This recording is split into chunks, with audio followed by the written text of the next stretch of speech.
Nah, anak-anak, Pak Tino buat lengkung, lihat ya, lengkung sana, lengkung kemari, lihat. Wah, banyak lengkung-lengkung. Nah, kan anak-anak, Pak Tino buat titik-titik di sini ya. Tuh, titik-titik di sini. Anak-anak dapat melihat kalau Pak Tino tambah di sini, tambah begini, ya. Ini kasih lengkung. Wah, ini ada apa ini? Wah, ini ada orang yang sedang pakai payung rupanya ya. Nah, wah, ini pakai sepatu boot dan di sini juga ya, payung. Wah, ini pakai payung dia ya. Pakai apa ini? Bajunya rupanya baju jas hujan, ya, baju hujan ya. Dibuat ya, sedang pakai main hujan ya. Lalu di sini dia anak-anak dapat melihat bagaimana membuat orang yang banyak itu ya. Buat banyak lalu payung banyak, itu tinggal memberi lengkung-lengkung saja ya. Lihat. Nah, matanya ya, ada tangannya ke sini, dia ngajak hujan-hujanan rupanya. Wah, bagus sekali nih ya. Nah, ini kakinya kita buat. Wah, ini kaki lagi di sini ya. Ada sepatunya hitam ya. Nah, di sini kita tambah lagi. Oh, di sini payungnya belum. Kita beri payung ya. Nah, mata titik lengkung begini supaya ada batas ya. Anak-anak lihat. Kita beri lengkung-lengkung, payung lagi. Wah, ini lagi memanggil-manggil juga dia. Wah, di belakang juga ada ya. Lalu anak-anak dapat lihat di sini. Wah, ini sepatunya, sepatu boot. Wah, sepatu boot nih nampaknya ya. Wah, di sini dia membungkuk ya. Nah, dia membungkuk, tangannya juga masih megang payung ya. Nah, wah, ini ke sana. Nah, ini anak-anak lihat. Wah, ini matanya ya. Lengkung-lengkung, payung ya. Lengkung-lengkung, payung, mata titik. Nah, pegang payung terus. Wah, ini mesti pegang payung dia. Banyak sih ya. Nah, jadi anak-anak dapat melihat bagaimana gambar ini nanti rupanya gambar apa?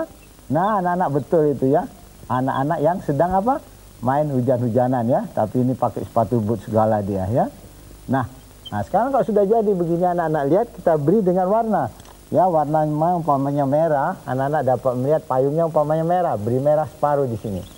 Di sini separuh, di sini separuh, sebab nanti akan warnanya berlain-lainan. Jadi anak-anak beri saja yang yang baju merah ada, ya, jas hujannya merah. Nah, beri dulu merahnya supaya nanti garisnya anak-anak tidak mencari warna-warna yang sulit. Sepatunya merah, boleh ya.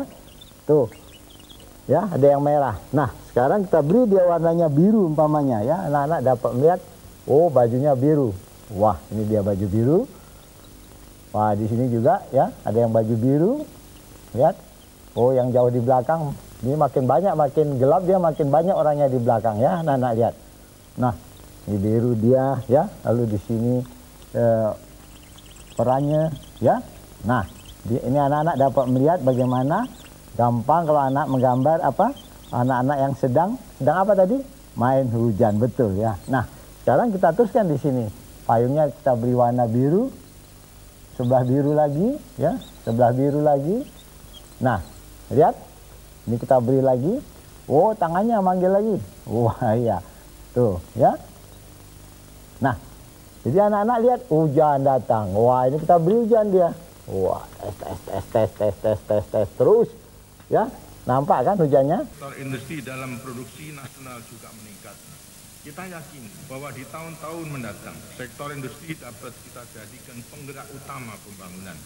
Langkah-langkah debirokratisasi dan diregulasi, iklim usaha yang sehat, kebijakan moneter dan kebijakan yang mampu mendorong pengerahan sumber-sumber dana dari dalam masyarakat sendiri. Bangkitnya kemampuan pengelolaan dan munculnya tenaga profesional di berbagai bidang telah membuat sektor industri mampu memanfaatkan peluang yang terbuka dan berkembang pesat tanpa harus dimanjakan. Sektor pertanian telah tumbuh dengan memadai dan swasembada pangan tetap dapat dimantapkan. Produksi beras yang tinggi hanya mungkin dicapai jika ada kegairahan petani menanam padi. Kegairahan petani hanya bisa bangkit apabila penghasilan mereka bertambah baik. Untuk membangkitkan kegairahan petani itulah maka telah ditempuh kebijakan harga dasar yang menguntungkan petani dan tidak memberatkan pembeli.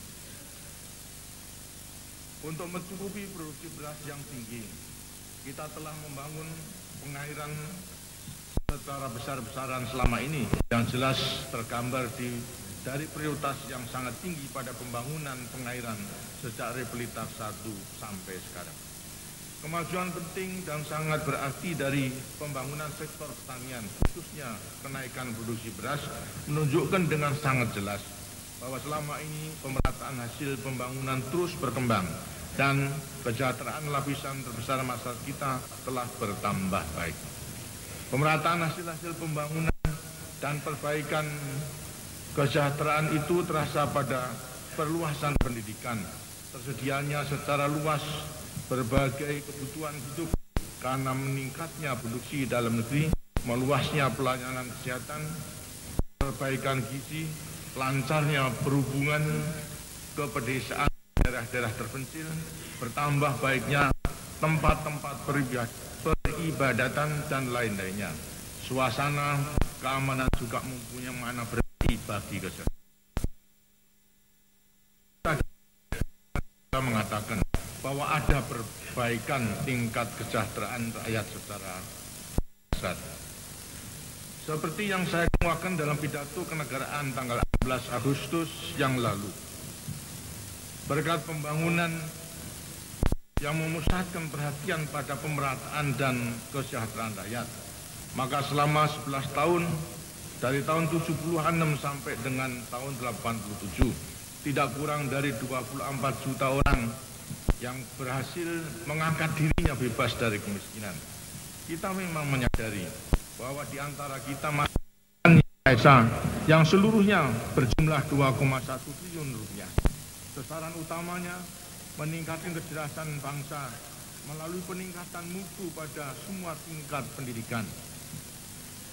Ini dilaksanakan melalui penyediaan biaya operasi dan pemeliharaan bagi semua tingkat pendidikan, penataran guru, penyediaan buku dan peralatan, pembangunan prasarana sekolah dalam rangka memperluas kesempatan pendidikan dan perintisan wajib belajar untuk SLTP akan dibangun lebih dari 470 SMP dan lebih dari 180 SMA serta penyediaan berbagai fasilitas pendukungnya.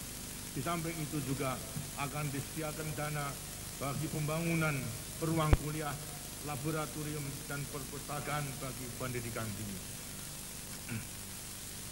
Sektor pertambangan dan energi memperoleh anggaran pembangunan sebesar lebih dari 1,9 triliun rupiah. Jumlah ini terutama akan digunakan untuk menyelesaikan pembangunan beberapa pusat pembangkit tenaga listrik serta saluran serta puluhan ribu kilometer jaringan transmisi dan distribusi. Di samping itu kita akan memperluas listrik pedesaan.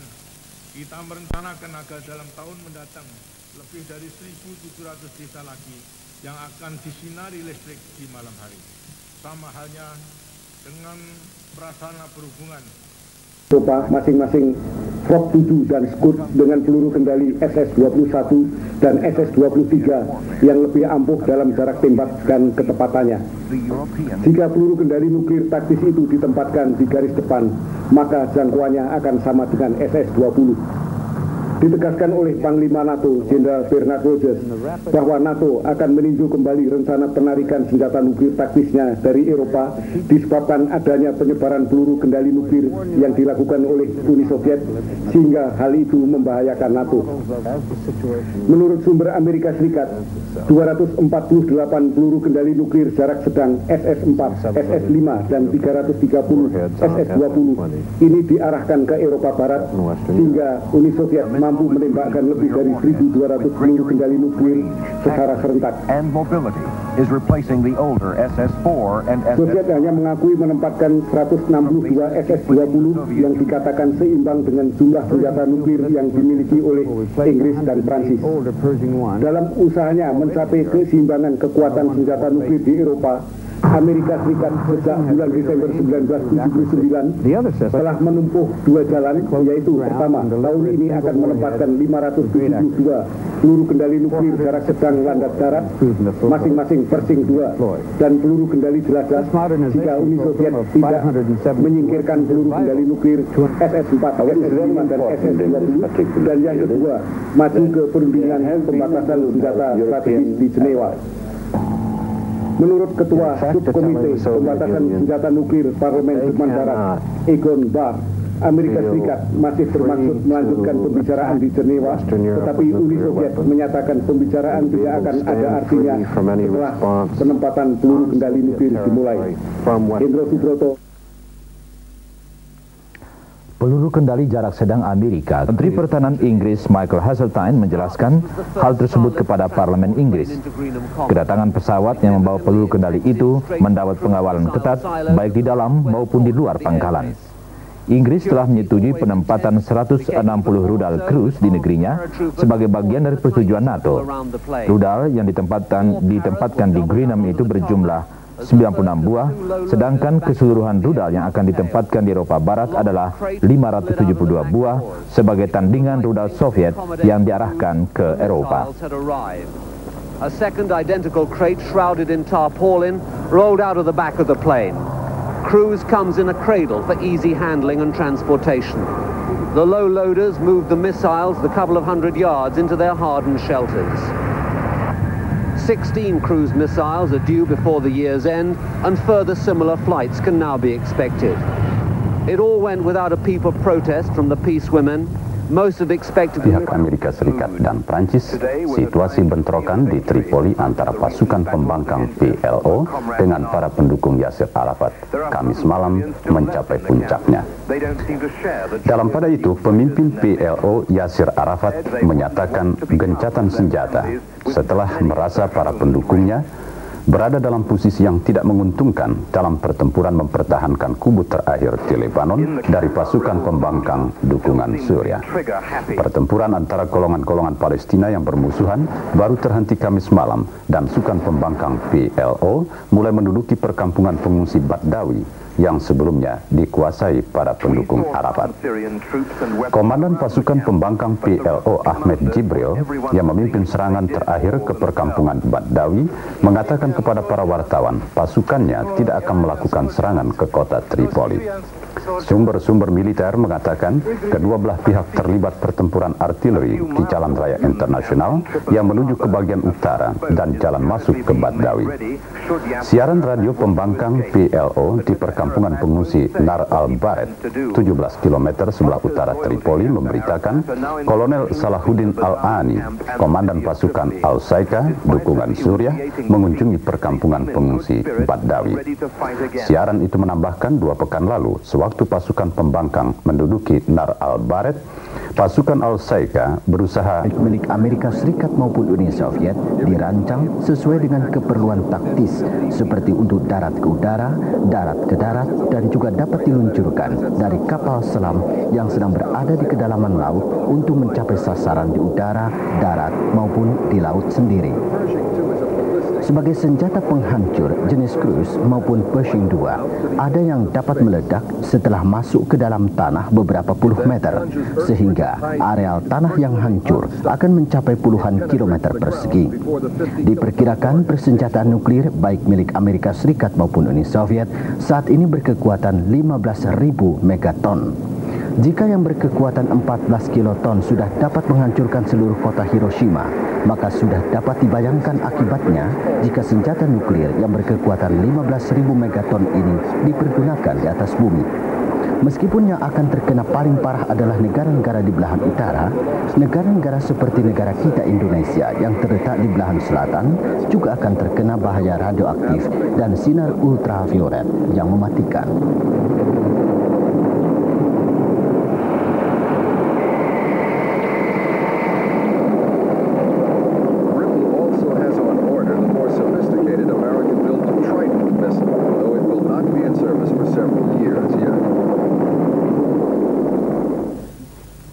Menteri Luar Negeri Jepang peninjauan ke perkampungan pengungsi Nar al-Bared setelah berhasil direbut dari para pendukung Arafat. Sementara itu dari perkampungan pengungsi Badawi dilaporkan para pendukung Arafat berhasil kembali merebut sebagian dari wilayah tersebut setelah 2 hari sebelumnya perkampungan pengungsi Badawi dikuasai pasukan pembangkang PLO dukungan Suriah. Wartawan-wartawan barat membenarkan meskipun para pendukung Arafat telah mundur ke kota Tripoli, mereka berhasil melakukan serangan balasan dengan membentuk kantong-kantong pertahanan di sepanjang jalan raya menuju perkampungan pengungsi Badawi. Sumber-sumber di Tripoli menyatakan serangan itu kembali ke perkampungan itu dilakukan Kamis tengah malam dan Arafat bersama wakilnya Abu Jihad sempat meninjau dan bersembahyang di Masjid Badawi. Sumber itu menambahkan sekitar 20 orang pembangkang pengikut Kolonel Abu Musa terbunuh dan 60 lainnya ditawan termasuk tentara Suriah dan Libya dan mereka sempat diperlihatkan kepada para wartawan hari Jumat. Dari Damaskus diberitakan beberapa tank pasukan pembangkang ditempatkan di sekitar perkampungan untuk menghalau para pendukung Arafat. Diberitakan pula beberapa rumah sakit di daerah Tripoli telah melayani sekitar 100 orang yang meninggal akibat pertempuran. Pihak keamanan Lebanon melaporkan jumlah korban akibat pertempuran di perkampungan pengungsi Nar al-Bared dan Badawi tercatat sekitar 600 orang lebih tewas dan sekitar 1.500 orang lebih luka-luka. Surat kabar An-Nahar di Tripoli mengutip laporan keamanan Lebanon bahwa jumlah korban tersebut belum termasuk jumlah mayat yang belum ditemukan di antara reruntuhan gedung. Di samping itu, 42.000 orang kehilangan tempat tinggal akibat pertempuran sejak tanggal 3 November yang lalu. Dari Damaskus juga diberitakan para pendukung Arafat kemarin menolak rencana bekas Perdana Menteri Lebanon Rashid Karami mengenai penarikan semua pejuang Palestina dari Tripoli. Rashid Karami mengatakan pemimpin pembangkang Abu Musa dan Abu Saleh telah menerima rencana penarikan semua pejuang Palestina meskipun Arafat tetap menolaknya. Aman.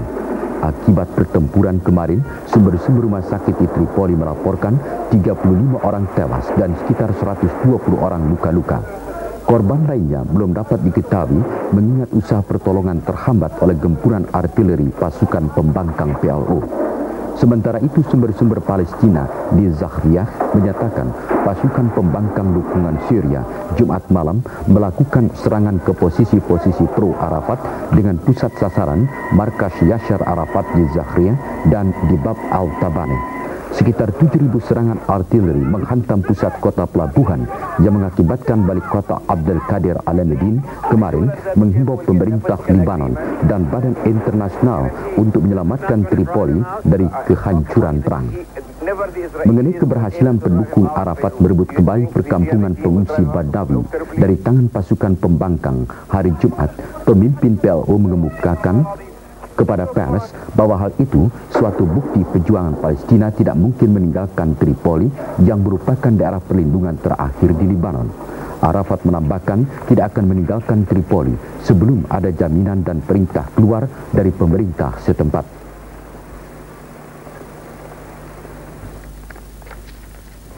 Senjata otomatis masih terjadi hanya beberapa blok dari markas politik Arafat.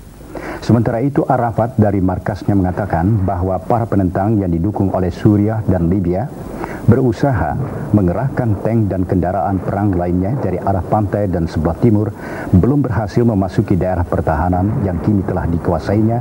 Bahkan pasukan-pasukannya berhasil merebut 3 buah tank dan merampas sejumlah kendaraan perang lainnya. Pusat pertempuran utama yang seru terjadi di daerah Mankubin serta jalan-jalan raya di tepi pantai kota Tripoli.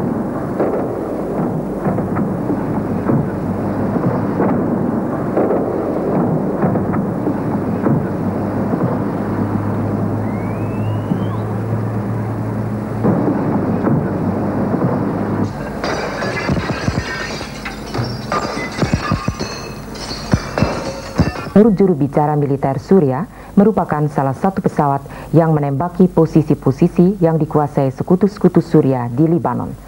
Sementara itu, pihak Israel menyatakan bahwa pihaknya hanya kehilangan sebuah pesawat tempur. Namun menurut saksi mata, pilot pesawat tersebut sempat meloncat dengan payung udara sebelum pesawat tersebut jatuh.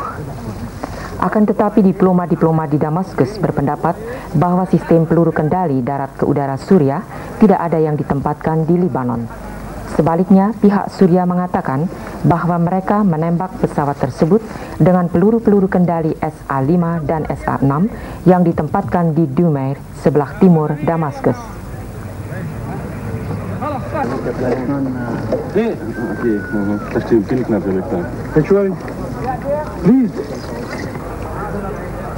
Dengan Kuwait kemarin mengirimkan perutusan guna mengadakan perundingan kepada pihak-pihak yang bersengketa untuk segera menciptakan suatu gencatan senjata. Presiden Amin Gemayel merencanakan juga mengadakan kunjungan ke Damaskus dan Washington guna melanjutkan kembali perundingan-perundingan dengan pemimpin kedua negara dan pasukan Suriah dan Libya. Kehancuran bangunan kota semakin parah dan penduduk kota yang sangat menderita akibat serangan itu hampir tidak mempunyai harapan lagi untuk dapat bertahan lebih lama. Serangan-serangan roket dari kedudukan pasukan Suriah terus menghujani tempat di mana Arafat berada, dibantu oleh serangan pasukan kavaleri dan artileri yang tinggal 1 kilometer lagi dari kedudukan akhir pertahanan Arafat. Selama pertempuran berlangsung, dilaporkan lebih dari 600 penduduk terbunuh dan ribuan lainnya menderita luka-luka. Sebagian besar penduduk sudah tidak mempunyai persediaan makanan lagi, demikian juga fasilitas lainnya seperti air minum dan penerangan listrik. Kehidupan perdagangan dan ekonomi sudah lumpuh di tengah-tengah puing bangunan yang hancur. Meskipun dalam keadaan yang sangat gawat, Yasser Arafat dalam pertemuannya dengan para wartawan di Tripoli kemarin mengatakan dia tidak akan menyerah dan akan berjuang sampai titik darah yang terakhir. Menanggapi seruan gencatan senjata yang diserukan oleh pimpinan kelompok penentangnya Abu Musa yang mengatakan tidak percaya sama sekali, bahkan mencapnya sebagai suatu taktik.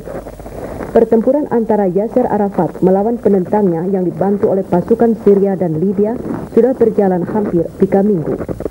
Dalam keadaan terkepung di darat dan laut, Arafat tinggal menantikan saat-saat terakhir dari perjuangannya yang panjang. Sementara itu, dunia Arab tidak banyak bisa membantu posisi Arafat, meskipun saat ini usaha untuk mendamaikan pertikaian dalam tubuh PLO sedang dilakukan oleh Liga Arab. Usaha perdamaian lain juga dilancarkan oleh Gerakan Persatuan Islam yang menyerukan kepada para pemimpin Arab dan Islam di dunia untuk segera turun tangan membantu mengakhiri apa yang disebut pembantian besar-besaran di Tripoli. Kepala Perwakilan PLO di Ankara, Turki, Abu Viras mengatakan adalah keliru bahwa pertempuran yang terjadi adalah antara fraksi-fraksi dari Palestina. Yang benar adalah peperangan antara orang-orang Palestina melawan Suriah, Libya, dan Israel. Ia mengemukakan serangan terhadap kamp PLO dalam kerangka suatu perjanjian rahasia antara Suriah, Israel, dan Amerika Serikat untuk membagi wilayah Libanon.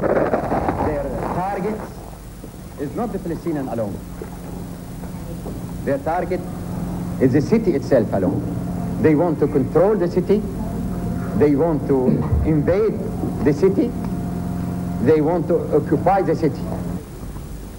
Forward positions of the rebel forces inside the Badawi